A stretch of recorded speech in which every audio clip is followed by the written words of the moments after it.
Good morning, friends. Welcome back. Let's begin the second video of the topic provision and reserve.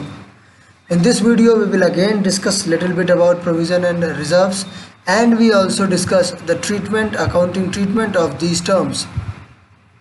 In this video itself, we will try to discuss the basic differences between provision and reserve, which we have already discussed in our earlier videos, but here we will do it again and more thoroughly. So let's begin the video. So provision means the accounting treatment of provision means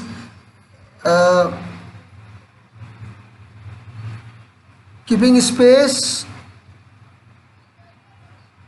for some expense, making arrangement for some known expense which we are sure that they will happen in future. We are uncertain about the amount, but the certainty about their happening is confirmed. तो provision का मतलब है कि वैसे प्रावधान बनाना, भविष्य में होने वाले नुकसान के लिए प्रावधान बनाना जिनके बारे में हमको पता तो है कि वो होने वाले हैं, ये कन्फर्म है। अमाउंट थोड़ा कम या ज़्यादा हो सकता है। इनका अकाउंटिंग लगभग सारे तरीके के जो प्रोविजंस बनते हैं सबकी अकाउंटिंग लगभग सिमिलर है, because provisions are every provision is made to cover a expense. तो ये अक्सर ये एक प्रकार का एक्सपेंस है जो हमें फ्यूचर में होने वाला है, जिसकी तैयारी हम कर रहे हैं।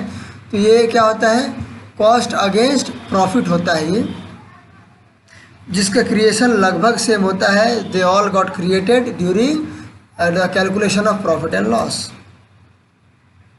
तो एग्जांपल के लिए हम लोगों ने डाउटफुल डेब्ट्स का प्रोविज़न का लिया है।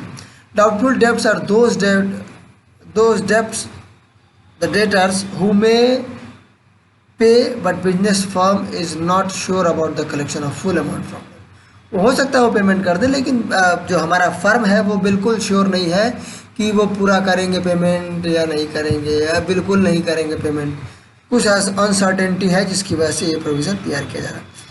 To consider this possible loss on account of non payment by some debtor, it is a common practice and necessary also. तो क्या कहा जा रहा है, इस होने वाले लॉस को के लिए एक एक प्रोविज़न बनाना ये एक कॉमन प्रैक्टिस है, लगभग सभी लोग करते हैं, और एक नेसेसरी ज़रूरी प्रैक्टिस भी है। To make a suitable provision for doubtful debts at the time of ascertaining true profit. जब भी हम लोग सही प्रॉफिट और लॉस की नेट प्रॉफिट हम लोग कैलकुलेट कर रहे हैं, लेकिन मैंने नेट प्रॉफिट के कैलकुलेशन के दौरान जो मेरा सेल हुआ था मैंने उसमें क्रेडिट सेल्स भी डाल दिया है, लेकिन मैंने अगर उस सेल्स की वजह से जनरेटेड जो डेटर्स हैं, अगर उनमें से ऐसे डेटर्स हैं जो पेमेंट नहीं करने वाले, अगर मैंने उनको नहीं घटाया जो कि एग्जैक्टली में जो कि एक्चुअल में एक लॉस है कंपनी के लिए, तो हमारा जो प्रॉफिट होगा वो गलत प्रॉफिट होगा। जिस तरीके से हम लोग डेप्रिसिएशन में करते थे कि मशीनरी के प्रोडक्शन में हम लोग हर लागत जोड़ ले रहे हैं, लेकिन मशीनरी तो वैसे की वैसी दिख रही है, तो हम लोग मशीनरी का डेप्रिसिएशन अगर नहीं ऐड करते हैं तो हमें ट्रू प्रॉफिट नहीं मिलता है। उसी प्रकार काम करने के दौरान कुछ ऐसे ज़रूर ऐसे डेटर्स होंगे जो इनके से पेमेंट मिलना मुश्किल होगा, तो उनको भी हमको अकाउंट करना है, तब जाके हम सही प्रॉफिट पे पहुंच पाएंगे। Accounting for provision, the provision for doubtful debts is usually calculated as a certain percentage of total amount due from certain debtors after deducting writing off all known bad debts. We are talking about doubtful debts, जिसमें संदेह है, not bad debts. Bad debts मतलब जो confirm हो चुका है कि जहाँ से पैसा नहीं मिलने वाला है। तो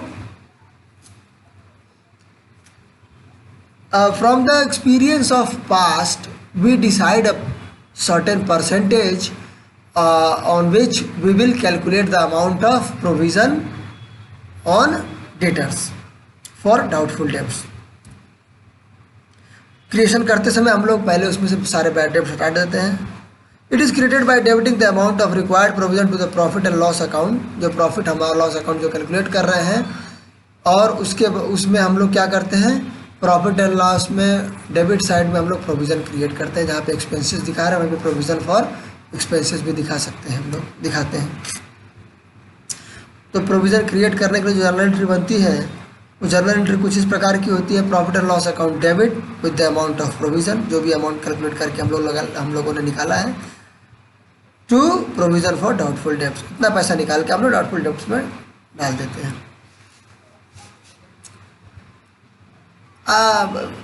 आई have taken one example as per the book, this will help you more than my explanation.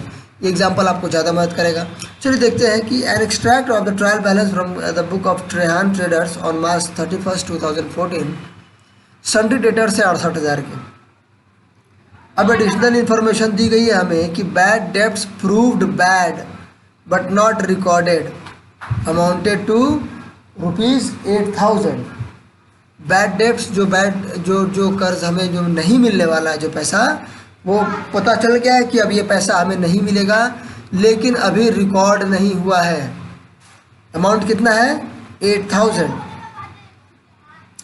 और एक और इन्फॉर्मेशन है कि provision is to be maintained at 10% of debtors, और 10% हमें जो डेटर्स हमारे हैं उन पे हमें प्रोविज़न करना है डाउटफुल डेब्ट्स के लिए। चलिए देखते हैं इसके सोल्यूशन को। तो अब हम लोग पहले एंट्री क्या करेंगे? Bad debts account debited to sundry debtors account. हम पहले इस बैड डेब्ट, जो हमारे इस साल का बैड डेब्ट है, पहले उसको उसको डेटर्स में से कम कर लेंगे। उस कम करने की एंट्री ये बनेगी हमारी, profit and loss account debited to bad debts account 8,000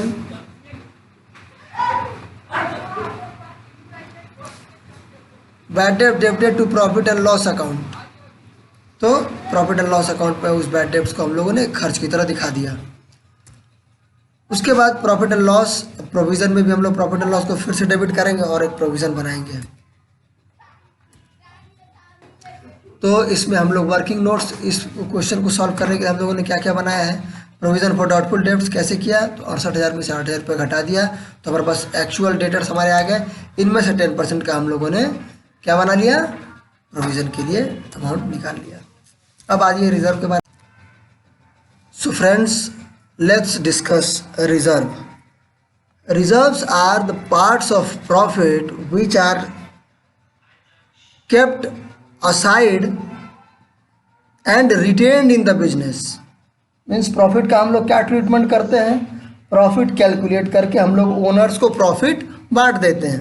लेकिन रिजर्व्स प्रॉफिट का वो हिस्सा होता है जिसको बिजनेस में रखा जाता है। क्यों? For future needs like growth and expansion और टू मीट फ्यूचर कंटिंजेंसीज।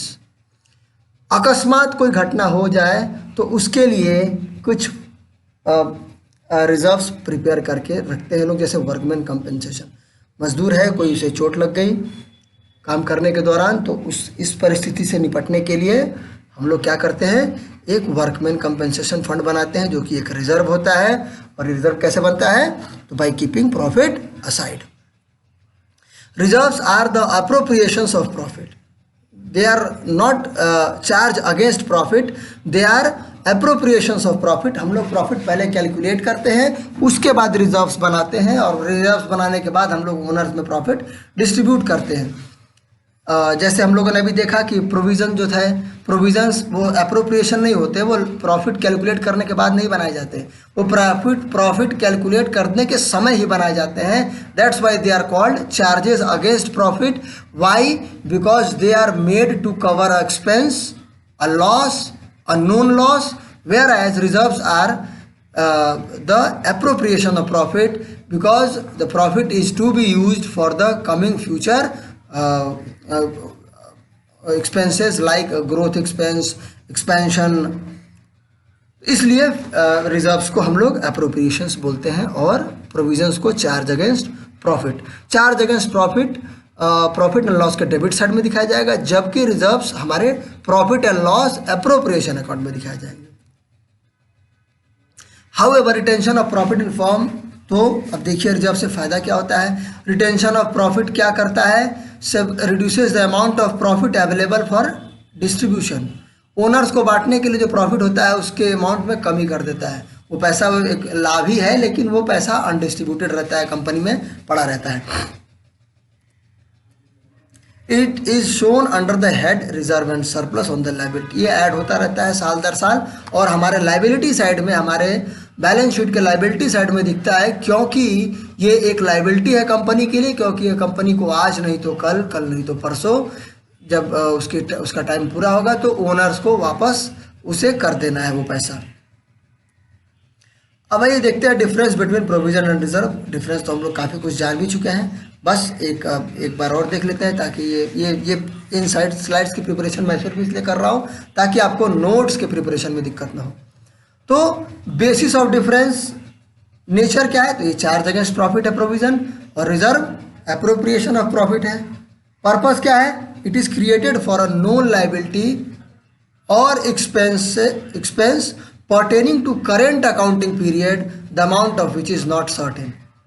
पर्पस क्या है प्रोविजन का, ये बनाया जाता है एक ऐसे खर्चे के लिए जिसका होना तो तय है लेकिन उसका अमाउंट सर्टेन नहीं है। और रिजर्व्स बनाए जाते हैं to strengthen the financial position of business, ताकि फाइनेंशियली बिजनेस हमारा मजबूत रहे, ताकि फ्यूचर में अगर कोई प्रॉब्लम आती है तो उससे डील किया जा सके। Effect on taxable profit, it reduces taxable profit, it has no effect on taxable profit. Presentation in balance sheet, it is shown either by way of deduction, इसे हम लोग एसेट्स में घटा के भी दिखा सकते हैं, और लाइबिलिटी साइड में प्रोविजंस फॉर डिप्रेशिएशन या प्रोविजन फॉर डाउटफुल डेब्ट बना के भी दिखा सकते हैं। It is shown on the liability side under capital amount, और इसको हम लोग लाइबिलिटी साइड में दिखाते हैं रिजर्व्स एंड सरप्लस के हेड के अंदर। Creation of provision is necessary to ascertain true and fair profit and loss, तो सही प्रॉफिट जानने के लिए प्रोविजंस का जानना बहुत ज़रूरी है, जबकि अपनी स्थिति को मजबूत करने के लिए मैनेजमेंट की इच्छा पर निर्भर करता है कि वो रिजर्व्स को रखे या ना। कुछ रिजर्व्स ऐसे हैं जिनको रखना ज़रूरी होता है, हमारे लॉ भी कहते हैं, लेकिन प्रोविजंस को रखना कंपल्सन भी होता है और ज़रूरी भी उनके लिए होता है, क्योंकि उससे प्रोविजंस की वजह से ही हमारा जो रियल प्रॉफिट है वो निकल के हमारे सामने आता है।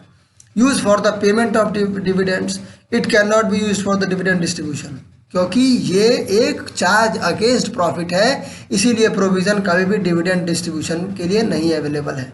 डिविडेंड डिस्ट्रीब्यूशन के लिए कौन सा अवेलेबल है, तो हम लोगों ने देखा कि जो अनडिस्ट्रीब्यूटेड प्रॉफिट होता है, जिससे हम लोग रिजर्व बनाते हैं, वो समय पड़ने पे हम लोग उसको डिस्ट्रीब्यूट कर सकते हैं एज डिविडेंड।